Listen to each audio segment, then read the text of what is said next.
for the Megapop Digital Innovation Conference. We're pleased to welcome now Dr. Ricky Ford, the president of Northeast Mississippi Community College. Dr. Ford, good to see you, sir. Oh, absolutely. This has been one of my lifelong dreams to be on SuperTalk. Oh, so fantastic. Well, we're glad we were able to make that happen for you. We're pleased to have you. So, your thoughts about this event? This is great. I think it's outstanding, and we've got to understand that when we look at society, we look at education, we look at industry, we look at business, we look at everything. We are just beginning to crack the shell, so to speak, as far as innovation, digital technology, and all those aspects that are going to carry, hopefully will carry us further.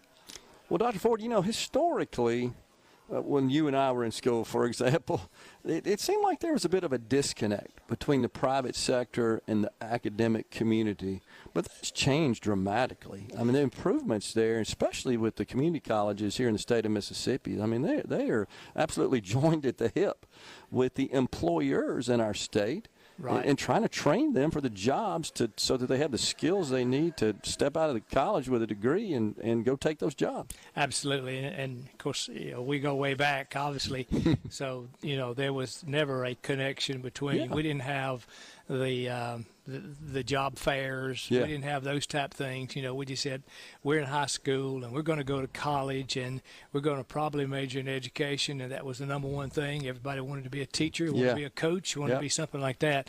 And then there was never a connection between an industry, whether it was a factory or whether it was a construction company or whatever it might be. We never were associated with them until we got out and either found a job, a summer job, and that's how the connection was. But today it's changed dramatically because we are, with our career coaches in high school, starting in the 8th, 9th grade, we're actually drilling into those kids. There's something besides a 4-year education. Now, my philosophy on this is, college is not for everybody, but education is for everybody. Because when you graduate from high school and you do not have a skill, it's going to be very, very difficult for you to find a job and go to work somewhere and make a decent wage. So that's why we're beginning even now with the dual credit, dual enrollment with our CTE programs. Yeah. We've had it with the academic programs, but we're beginning with the CTE programs where they can graduate with 15 hours.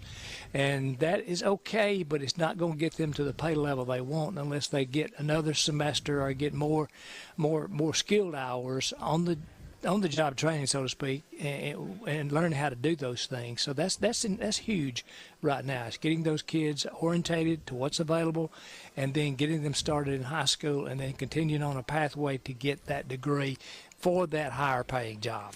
And I think something else that is so relevant today with the rapid flow of new information, new technology, those require new skills. Just because you get that degree, be it high school or college, that's just a license to go learn more, essentially. You don't stop it at that point. Right. And, we have a 15-hour certificate. We have a 30-hour certificate. We have a 45-hour certificate. Okay. And obviously, as you move along in that progression table, you get more and more skills, acquire more and more skills. Yeah. And those are the ones that the industries are really looking for. That makes sense. We in community colleges, and I got to say this, a shout out to all my colleagues in the community colleges, all my fellow presidents, and all the 15 community colleges in Mississippi do a tremendous job of workforce training, university parallel programs, CTE. We do a tremendous job throughout the state in that, and it's mainly building our workforce. So I've got to give a shout out to my colleagues. And I agree. It's well deserved and warranted for sure. Our legislature is talking a lot about our labor force participation rate and not happy about the fact that we're below the national average and trying to get people out there to work. And so what's necessary for many of those that are not working is just to equip them with these skills, and that's where you guys are playing a key role. Absolutely, and we've got to understand this thing didn't start yesterday. Yeah. It started back, and we've created a culture of not really wanting to work, and we're wanting our government to take care of us, and that to me, is an issue that we've got to correct, and it's going to take some time to do that. And where do you start? You start in the elementary, the middle school, the high school grades, and saying, okay, there is a great future for you out there, but you got to have a skill in order to get what you want for yourself and for your family. And providing those skills when they graduate, they're going to be able to provide that for their family. Yeah. So that's where we've got to head with it, and that's where we've got the direction we've got to go in. It's not going to happen overnight. It's going to take a period of time, and that's the reason I think of the low work participation rate that we have. Mm-hmm. So, workforce training is a huge thing. We've got to understand, I don't think a lot of people understand exactly what workforce training is. Workforce training, first and foremost, is taking care of our industries, is training their current employees. We've got to make sure that those employees have an opportunity to get a higher skill, to get a higher wage. The new innovation coming into these industries, those current employees do not know how to do a lot of it. Yeah. So therefore, that's a part of workforce training that comes in and says, okay, we will upgrade your current employees. We will get them on a higher level. We'll get them to understand it. And then the second part of workforce training we've got to understand is the economic development aspect of it, because the industries ask one question when they move into your area: what kind of workforce do you have? Absolutely. Are they a skilled workforce? And that's where we can help, and the community colleges do that, is providing the skill work that they need. We ask them the question, okay, what do you need? Do you need a robotics engineer? Do you need a welder? What do you need? And we'll train those for them, and we'll produce them for them, and then that will get industry to move in. So that's economic. That's the two pieces of workforce training I think is most important. What we hear over and over from prospective suitors about moving into the state, making an economic development investment in the state, it's the speed to market. And that speed to market is contingent on the availability of skilled workforce. Absolutely. And what employers want now is folks that come to them, apply for work, and they're ready to be productive day one. They don't have the time to invest and just endure the process of training them just to get them to where they can be somewhat productive. They want them productive day one. They got work to do. Yeah, and absolutely, and that's another great program that we have in a community college system too. And we have probably about 150. That's the apprenticeship program. We had just yesterday. We had an apprenticeship interview day where industries come in and they actually interviewed our CTE students.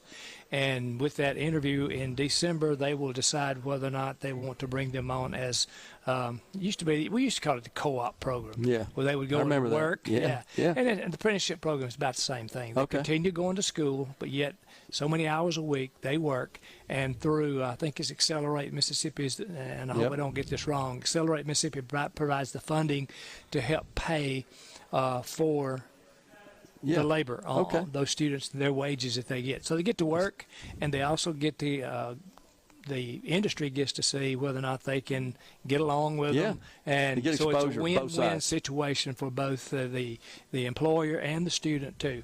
And when every one of our students that graduate and they've been an apprentice, they usually go to work from where they did their apprenticeship at. So, Dr. Ford, give us a quick status on Northeast Mississippi Community College. How are we doing? Oh, wow, we're doing fantastic. For the third year in a row, we've had an increase in enrollment, and I think this is a recovery from COVID because everybody went down about 2021 in those years. But we had third year in a row, we've had an increase in enrollment. We got 42, I think, enrolled this fall semester. Got a lot of big activities coming up this next 2 weeks. This week we've got a huge band festival going on Saturday. We've got 35 bands that are coming in from across Mississippi and Tennessee and Alabama that will be performing all day Saturday, and that'll bring in 12,000 to 15,000 people to the city of Booneville. And then next week we've got our homecoming activities where we've got a Hall of Fame banquet for our athletes, Alumni Hall of Fame. It's just a lot of activities going on there.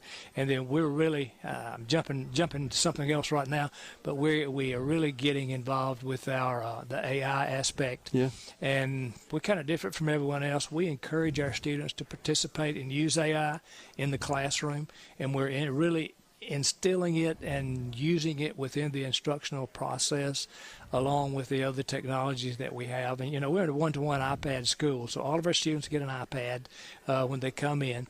We're an Apple Distinguished School for the second term in a row.